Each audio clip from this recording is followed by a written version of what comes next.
Claire, nakuha yon sa pangalan ng mother-in-law ko.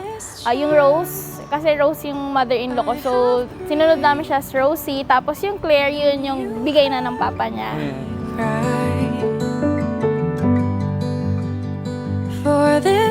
Hello kay Rosie Claire, may Empress niyang. Pag-aral kang mabuti, huwag mong sayangin ang paghihirap ng mommy and daddy. Yun lang. And andito lang lagi si Ninang Ase for you. Hello, baby Claire.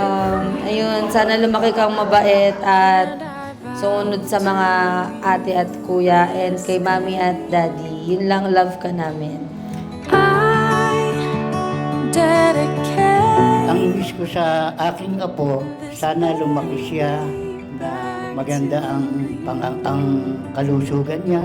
Yung nakita ko, na-observe ko sa kanya na characteristic niya na nakuha niya kay papa niya is yung medyo moody. Moody siya na ngayon masaya, tapos mamaya bigla magiging irritable.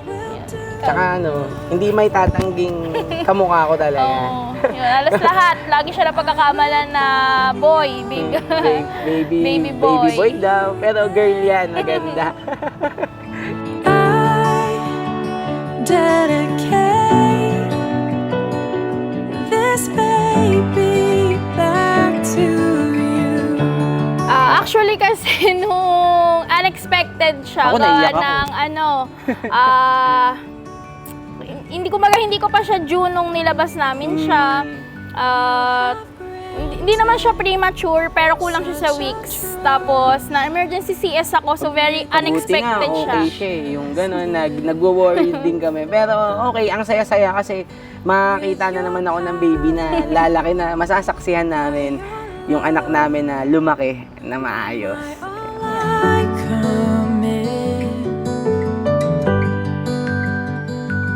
Anak, sana lumaki kang mabait, may takot sa Diyos, mapagmahal sa mga kapatid, lalo sa kapwa. Yun lang palagi. Mahal na mahal ka namin.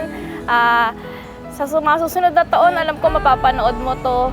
Makikita mo kung gaano yung preparation na ginawa namin para sa'yo. Yun lang. Basta laging lumaki mabait, tsaka mag-aral mabuti. I dedicate.